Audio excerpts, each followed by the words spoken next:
Thank you, thank you. আমি বিবাহিত, আপনারা সবাই জানেন। আমার এই হাতের অবস্থা দেখে অনেকে ভাবতে পারেন যে এটার জন্য আমার বউ দায়ী। হ্যাঁ, আপনারা সঠিক, বউই দায়ী। আমি বাইক অ্যাক্সিডেন্ট করছি, আর বাইকটা বউই কিনে দিচ্ছে। অ্যাক্সিডেন্ট করার পর আমি না খুব অনুগত স্বামী হয়ে গেছি। বউ যখন যা বলে এখন শুনতেছি আমি। যদি বলে ডাইনে যাও, আমি ডাইনে যাচ্ছি। বামে যাইতে বললে আমি বামেই যাচ্ছি। কারণ ভাই, আমি আরেকটা হাত হারাইতে চাই না ভাই। এবং আমার এই হাতটা ভালো আছে, ডান হাতটা ভালো আছে আমার। এই ডান হাতটা আমার কাছে এখন ডুয়েল কারেন্সি কার্ডের মতো। এক হাতেতে খাওয়া দাওয়া, এক হাতেতেই গোসল।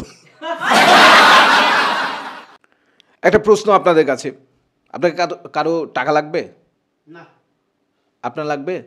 লাগবে। লাগবে? সরি, আমি দিতে পারবো না, কারণ আমার হাতের অবস্থা ভালো না। অনেকে বলছে, অনেকে দেখার পরে আমাকে সান্ত্বনা দিচ্ছে, দেখে বলতেছে বাইক অ্যাক্সিডেন্ট। বাইক চালাইলে এরকম 2-1 বার অ্যাক্সিডেন্ট হয়। আমি তাদেরকে বলি sorry, you are dialing wrong number. আমি 2-1 বার না, এই সহ 10 বার অ্যাক্সিডেন্ট করছি। এবং 9 বার যখন অ্যাক্সিডেন্ট করছি তখনও আমার কিন্তু শেখার আগ্রহ ছিল। মানে প্রত্যেকটা অ্যাক্সিডেন্টে আমি কিছু না কিছু শিখছি। এবং 9 বার অ্যাক্সিডেন্ট পর্যন্ত আমি কিন্তু শেখার আগ্রহ আমার ছিল। কিন্তু 10ম বার অ্যাক্সিডেন্ট করার পর ভাই আমার শেখার আগ্রহ চলে গেছে। আমার এখন আর শেখার আগ্রহ নাই, কারণ এইবার একটা শিক্ষা হয় নাই, উচিত শিক্ষা হয়েছে। আপনাদের মনের মধ্যে ঘুরতেছে যে আচ্ছা, অ্যাক্সিডেন্টটা তাইলে কিভাবে করলেন? আমি বলি একটু। আমি বাইক চালাচ্ছি, বামে ছিল রিক্সা, ডানে ছিল সিএনজি। আমি পিপ পিপ দিছি, দেখলাম রিক্সার জায়গায় আছে, সিএনজির জায়গায় আছে। এখন যেহেতু বামে রিক্সা, ডাইনে সিএনজি, আমি মাঝখান দিয়ে যাব। আমি মাঝখান দিয়ে যাইতে ধরছি, রিক্সা দিছে আমার চাপায়া। আমি যাই সিএনজির লগে ধাক্কা খাইছি, সামনে যাই সিটকায় পড়ছি। এবং এখান থেকে আমার উপলব্ধি হয়েছে, যারা বামে থাকে, বামপন্থী যারা, এরা সবসময় চাপ দিয়ে চলে যায়। আর সিএনজি আলা যদি ব্রেক না কষতো ভাই, আমি মরে যাইতাম। তার মানে আপনার এই বিপদের সময় ডানপন্থীরাই আপনারে বাঁচায়। ভাই আমি পড়ে গেছি, ধাম করে পড়ে গেছি, একদম এমনি পড়ছি, এমনি আমার এই ইয়াটা এরকম অবস্থায় পড়ছি। আমি পইরা চিন্তা করতেছি, আমি একদম বাম দিকে কাত হয়ে পড়ছি, কিন্তু বামপন্থীদের মতো। বামপন্থীরা তো একবার পড়লে কারো ছাড়া উঠতে পারে না তারা। আমার অবস্থা তাই। আমি চিন্তা করলাম যে যতক্ষণ আমার কেউ তুলবে না আমি তো উঠতে পারবো না। তো সময়টা কাজে লাগাই। আমি শুয়ে শুয়ে ভাবতেছি যে দোষটা কার, আমার নাকি সিএনজি আলার না রিক্সা আলার, এরকম ভাবতেছি। কনফিউজড আমি, কোনোভাবেই মানে মিলছে না। একবার মনে হচ্ছে আমি দোষী, আরেকবার মনে হচ্ছে না সিএনজি আলা দোষী, আরেকবার মনে হচ্ছে যে রিক্সাওয়ালা দোষী। তারপর একজন আসলো, আমাকে তুললো, আমি কনফার্ম হয়ে গেলাম আমি দোষী। কারণ সে উঠানোর সময় আমারে বলছিল, কিল্লেগা যে পাক নামিটা করেন। আরেকটা প্রশ্ন আপনাদেরকে করি, সেটা হচ্ছে আচ্ছা বলেন তো, সিএনজির গতি বেশি না রিক্সার গতি বেশি?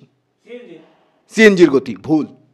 কারণ আমি পড়ার পর পৃথিবীর যত হিসাব নিকাশ সব উল্টা পাল্টায় গেছে। রিক্সার গতি বেশি। কারণ আমি অ্যাক্সিডেন্ট করে উঠার পর সিএনজিটারে দেখছি, রিক্সাটারে আর পাই নাই খুঁজে। আমার এই যে চিকিৎসা করতে আমি গেছি, সেখানে আমার 9,500 টাকা লাগছে। হুদাই আমার 9,500 টাকা চলে গেছে। 9,500 অর্থ আমার অপচয় হয়েছে। তারপর আমি বুঝলাম ওইখানকার চিকিৎসকদের কেন অর্থোপেডিক্স বলে। ভাই দেশে একটা প্রচলিত নিয়ম আছে, আপনি যখন কাউকে বাম হাতে কিছু দিবেন সবাই বলবে এই বাম হাতে দিছো কেন, ডান হাতে দাও। আমার অবস্থা উল্টা হয়ে গেছে ভাই। আমি কাউকে এখন ডান হাতে কিছু দিলে তারা নেয় না, কারণ আমার এক হাতেতে খাওয়া দাওয়া, এক হাতেতেই গোসল। সবাই আমার খোঁজ খবর নিচ্ছে, জিজ্ঞেস করছে হাতের অবস্থা কি, হাতের অবস্থা কি। আমিও একই উত্তর দিচ্ছি যে না ভাই, টাকা পয়সা নাই, হাতের অবস্থা খুব একটা ভালো না, টাকা পয়সা দিতে পারবো না, এরকম বলছি। আমার এক গান জুড়ি বন্ধু আমারে ফোন দিস, কি রে তোর হাত কি ভেঙে গেছে? আমি বলছি না, কোন জয়েন্ট সরে গেছে। জয়েন্ট? আমি বলছি হ্যাঁ। তাহলে তুই জয়েন্ট ধরা, আমি মিষ্টি নিয়ে আসতেছি। যে যার যার ধান্দায় থাকে। আমি এই অবস্থায় এখন ভাই বেড রেস্টে আছি, অফিসে যেতে পারছি না, ওয়ার্ক ফ্রম হোম করছি। ওয়ার্ক ফ্রম হোম শুনে আমার একটা কথা মনে পড়ল, সে পৃথিবীতে তারেকরা যে কোনো কারণে যে কোনো সময় তারা ওয়ার্ক ফ্রম হোম করে। আমারটা 21 দিন, কারোটা 17 বছর। পরিশেষে একটা কথাই বলবো, দোয়া দরুদেরও দরকার আছে একটু। আমার এই অবস্থা, আপনারা দোয়া করবেন। আমি দোয়া চাইতে শাহবাগ গেছিলাম, কারণ শাহবাগে সবাই থাকে। যায় দেখছি যে কিছু তথাকথিত তৌহিদি জনতাকে পেলাম। বললো যে ভাই কী অবস্থা, এই কী অবস্থা আপনার? আমি যে বাইক অ্যাক্সিডেন্ট করছি, আমার জন্য একটু দোয়া করেন, কেন দোয়া করবো আগে জানতে হবে আপনি সুস্থ হয়ে কি করবেন। আমি যে ভাই সুস্থ হয়ে আমার প্রথম কাজ বাইকটা ঠিক করবো, তারপর আমি বাইক চালামো। কারণ আমি লাভ বাইক, মানে আই লাভ বাইক। ও বলছে ঠিক আছে দোয়া করে দিলাম, লাভ বাইক আল্লাহুম্মা লাভ বাইক। ভালো থাকবেন, সুস্থ থাকবেন, কমেডি হাউসের সাথে থাকবেন, আমাদের সঙ্গেও থাকবেন। Thank you very much.